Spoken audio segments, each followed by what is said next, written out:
ఒక రివ్యూవర్గా సక్సెస్ అయ్యో, ఒక బిగ్ బాస్ కంటెస్టెంట్గా సక్సెస్ అయ్యో, బయటకు వచ్చిన తర్వాత ఒక సెలూన్ పెట్టి బిజినెస్లో సక్సెస్ అయ్యో, ఇల్లు కొనుక్కుంటున్నావు, కార్లు కొనుక్కుంటున్నావు, ఇంత సక్సెస్ స్టోరీ ఉంది కాబట్టి ఏదైనా లక్ ఉందేమో అని చెప్పేసి ఫస్ట్ గెస్ట్గా నేను కూర్చోబెట్టడం జరిగింది. లక్ కాదు బ్రో, యాక్చువల్గా నేను ఏది నమ్ముతానంటే ఆ లక్ కూడా యాక్చువల్గా ఏంటంటే నా లైఫ్ది నేను చూసిన తర్వాత నేను నమ్మేది ఏంటంటే ప్రతి మనిషికి ఒక పర్టికులర్ టైం ఒక పాయింట్లో మనది టర్న్ అవుద్ది. ఆ తర్వాత ఎవడు ఆపలేడు. మళ్ళీ బ్యాక్ వెళ్ళిపోతున్నావు, అతి చేష్టలు చేసామంటే మళ్ళీ డౌన్ అవుతావు. కానీ నాకు వచ్చిన పర్టికులర్ టర్నింగ్ పాయింట్ ఎక్కడంటే బిగ్ బాస్ రివ్యూస్ చేయడం బ్రో. ఎంత కామెడీ బ్రో. జీవితంలో ఎవడైనా బిగ్ బాస్ షోని చూసి మళ్ళీ చెబితే దానివల్ల లైఫ్ సెటిల్ అయిపోద్దని ఊహించలేం. చాలామంది సెటిల్ అయినాయి, నాకు మాత్రం షాకింగ్. మిగతా వాళ్ళందరికీ నాకు డిఫరెన్స్ ఏంటంటే అందరు లైఫ్లో సెటిల్ అవ్వచ్చు. నా లైఫ్ సెటిల్ అవ్వడమే కాకుండా బిగ్ బాస్ కంటెస్టెంట్ లోపల పోయి వచ్చా. అది చాలా మిరాకిల్. అది వెళ్ళి రావడం, అక్కడ సక్సెస్ అయ్యి రావడం. అక్కడ నాకు టర్నింగ్ పాయింట్ ఎక్కడ వచ్చిందంటే హెవీ ప్రాబ్లమ్స్ ఫేస్ చేసిన ఆదిరెడ్డి. ఎంత ప్రాబ్లమ్స్ అంటే నేను హార్ట్ఫుల్గా చెప్తున్నా, చాలామంది యూత్ అసలు ఫేస్ చేస్తుండ్రు. అన్ని ప్రాబ్లమ్స్ ఫేస్ చేశా. అవి అనుకుంటే కొంతమంది కామెంట్లు అనొచ్చు, అబ్బా చాలామంది ఫేస్ చేశారని. నా ప్రాబ్లమ్స్ నాకు భయంకరంగా ఎక్కువ. అంటే అందరికంటే ఎక్కువ అని చెప్పకూడదు, కానీ చాలా మంది ఫేస్ చేస్తుంటారు చూసారు. ఆ ప్రాబ్లమ్స్తో ఈక్వల్గా ఉంటాయి నా ప్రాబ్లమ్స్. ఆ స్టేజ్ నుంచి ఈ స్టేజ్ దగ్గర రావడం ఎక్కడి నుంచి స్టార్ట్ అయింది అంటే 2018లో బిగ్ బాస్ రివ్యూ స్టార్ట్ చేశాను. అది కూడా ఎంత కామెడీగా స్టార్ట్ చేసిన బ్రో. 2018లో సీజన్ 2 అప్పుడు స్టార్ట్ చేశా. ఎంత కామెడీగా అంటే నా ఫ్రెండ్ ఊరికి వీడియో పెడితే కామెడీగా ఓవర్ హుడీ వేసుకొని చేస్తుంటా. ఎంత పాత హుడీ అంటే ఆ పాత హుడీ వేసుకొని ఇట్లా పెట్టుకొని, అంటే నేనేదో పెద్ద తోపు అనే ఫీలింగ్తో చేస్తా ఉన్నాను ఇట్ట పవన్ కళ్యాణ్ స్టైల్లో. అది వైరల్ అయింది. అన్ని ఛానల్స్ పెట్టుకున్నారు. నా ఛానల్లో 100 మంది సబ్స్క్రైబర్లు ఉన్నారు. ఆ 100 మంది సబ్స్క్రైబర్స్తో అది 8,000 వ్యూస్ వచ్చింది. ఆ రోజు నుంచి ఈ రోజు దాకా మినిమం వ్యూస్ లేకుండా నా ఛానల్లో వీడియో లేదు బిగ్ బాస్ రిలేటెడ్. అది నా లైఫ్లో టర్నింగ్ పాయింట్. దానికి ముందు పడ్డ కష్టాలు కొన్ని చెప్తాను చూడండి. నేనదే లక్ అన్నా చూసారా, ఆ లక్ ఆ టైం ఉంది చూసారా, అది కలిసి వస్తే ఎవడు ఆపలేడు.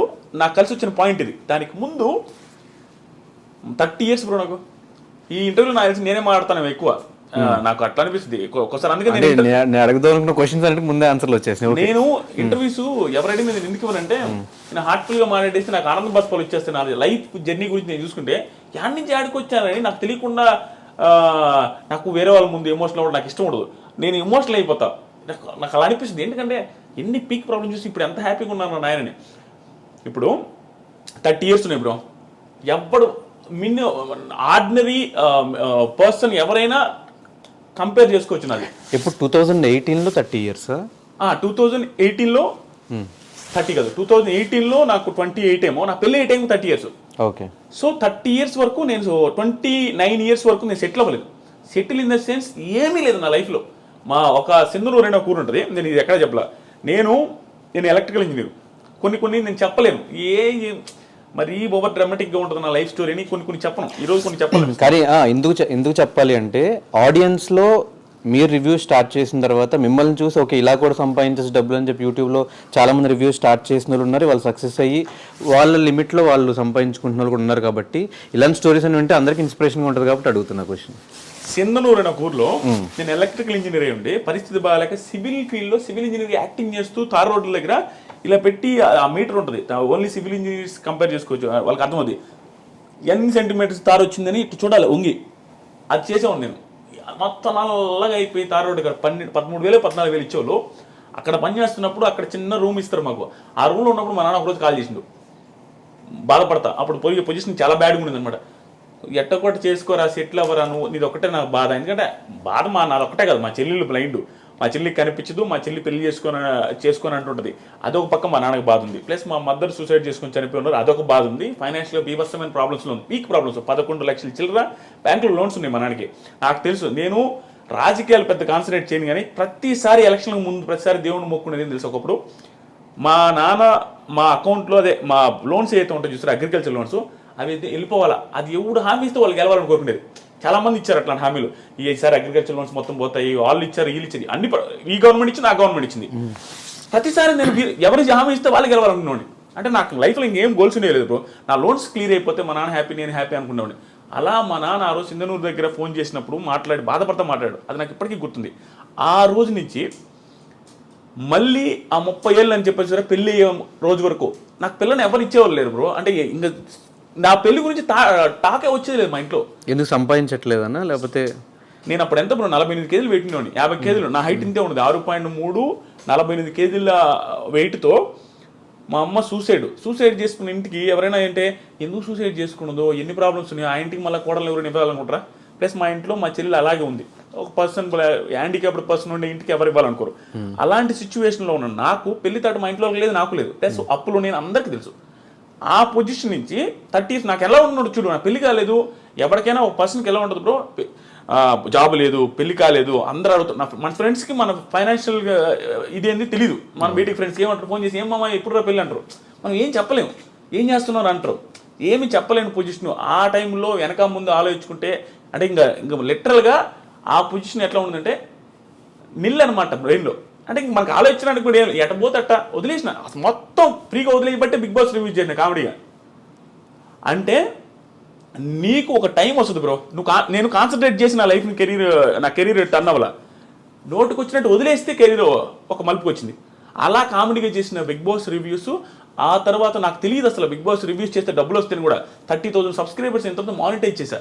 అప్పటి నుంచి డబ్బులు స్టార్ట్ అయింది. 70,000 రూపీస్ ఫస్ట్ ఇయర్ నాకు వచ్చిన రెవెన్యూ. 70,000 రూపీస్ వస్తే మా అక్క నాతో అనేది భయంకరమైన ప్రాబ్లమ్స్ చూస్తున్నాం. మా అక్క కూడా దగ్గరుండి ఎప్పుడైనా వాళ్ళ ఇంట్లో పెట్టుకొని ఫుడ్ పెట్టి వాళ్ళ ఇంట్లో నన్ను బాగా చూసుకుంటున్నాను ఉండేవాళ్ళు. మా అమ్మ చనిపోయిన తర్వాత 70,000 వచ్చిన మా అక్క కాల్ చేసి ఏమన్నా తెలుసా, అమ్మయ్య ఇంకొక 1.5 లక్ష 2 లక్షలు చేసుకోరా మొత్తం, నీకు ఎట్ట కూడా పెళ్లి చేద్దాం, ఆ 2 లక్షలు ఇంకొక లక్ష ఎట్లా కూడా అప్పు చేసి నీ పెళ్ళి అయితే బాగుంటుందని అని. మా అక్క కూడా హోప్ వచ్చింది 70,000 సంపాదించినని.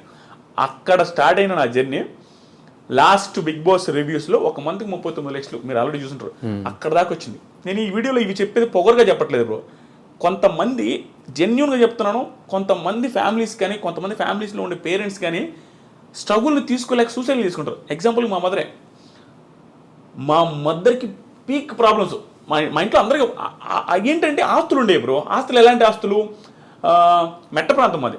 ఆస్తులు అయితే ఉంటాయి చెప్పుకోవడానికి, 8 ఎకరాలు 9 ఎకరాలు 10 ఎకరాలు అంటారు, కానీ అవి ఎవడు కొండవు దాంట్లో పంటలు పండవు. ప్లస్ పల్లెటూరులో ఉండేవాడు పీక్ ప్రాబ్లమ్స్ వచ్చినా అవి అమ్మడు.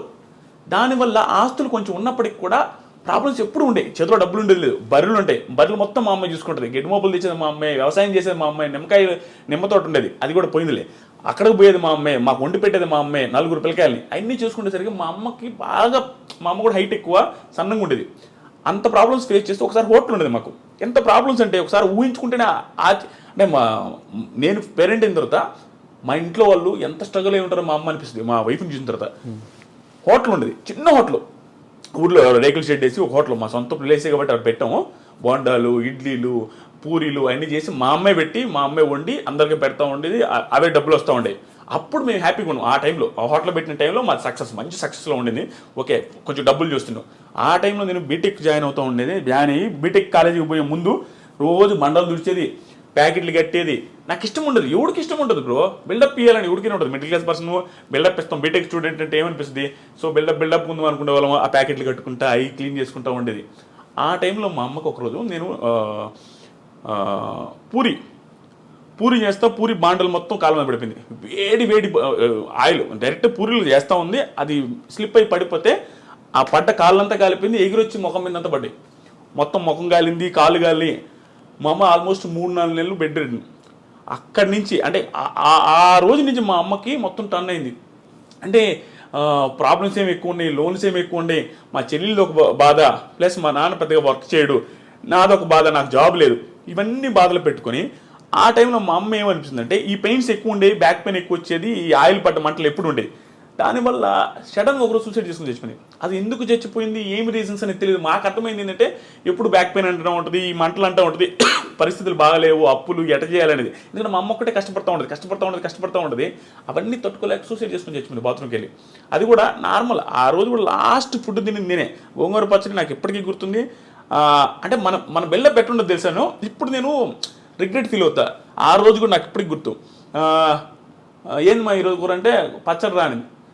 పచ్చడితో ఏంది అంటే మా ఇది సరే పెట్ట 2 మొదలు తిని నేను తినలేను, తిను. మన బిహేవియర్ అట్లా ఉంటుంది. బిల్డప్ ఇస్తుంటాం కదా, ఇసిరేసేది ప్లేట్లు, అదే విధంగా ఉండేది. అటు పెట్టేస్తే మా అమ్మాయి లాస్ట్లో సరే నేను తింటలేపు అన్నది పెట్టేసి ఫ్రెండ్ వాళ్ళ ఇంటికి వెళ్ళినా. రోజు ఆడే పడుకునేది మా ఫ్రెండ్ వాళ్ళ ఇంట్లో. ఎందుకంటే చిన్నప్పుడు మా ఇంట్లో దొంగలు పడ్డారు. అప్పటి నుంచి నాకు దొంగలంటే భయమే, మా ఇంట్లో పడుకున్నాను. అక్కడికి వెళ్తే నేను వేరే ఫ్రెండ్స్తో ఫోన్ మాట్లాడుతున్నా 11-11 టైంలో. నాకు ఫోన్లు వస్తా ఉన్నాయి మా ఇంట్లో నుంచి నాన్ స్టాప్గా. కట్ చేస్తా ఉన్నా, మనకి ఓవరు కట్ చేస్తున్నా. ఒక టైంలో ఏక ఫోన్ చేస్తానంటే ఇంటికి అడిగినా అన్నాడు. మర్చిపోయింది, నేను ఎత్తలా. ఫోన్ ఎత్తకపోతే నా ఫ్రెండ్ లోపల ఇంట్లో ఉన్నాడు, వాడికి ఫోన్ చేసి అది ఈయన ఫోన్ ఎత్తట్లేదు, ఒకసారి ఇంటికి రమ్మని రాను. వాళ్ళకి మా అమ్మ చచ్చిపోయిన విషయం చెప్పేశారు. అలా చెప్పేశారు. నేను బయట ఫోన్ మాట్లాడుతున్నా నైస్గా.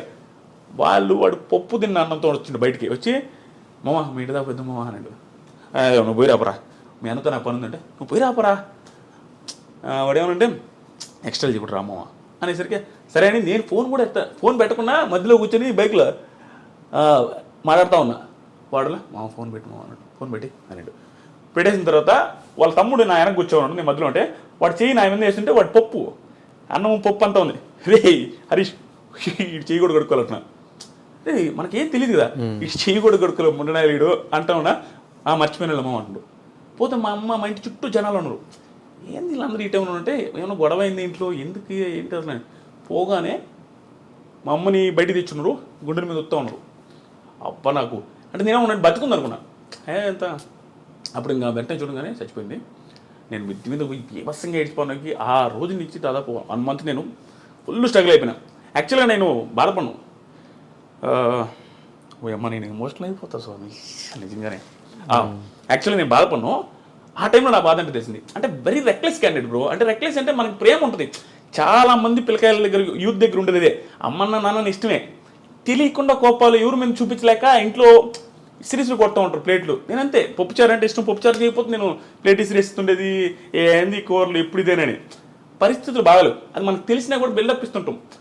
ఆ సిచ్యువేషన్ అప్పుడు నాకు అన్నీ గుర్తొస్తుంది, ఎంత ఓవర్ చేశాము రా అని. కానీ నిజంగా చెప్తున్నా బ్రో, మా అమ్మ చనిపోయే ముందు 2-3 మంత్స్ మా అమ్మని భయంకరంగా అర్థం చేసుకుంటాను. చెప్పిన ప్రతి మాట వినేవాడిని.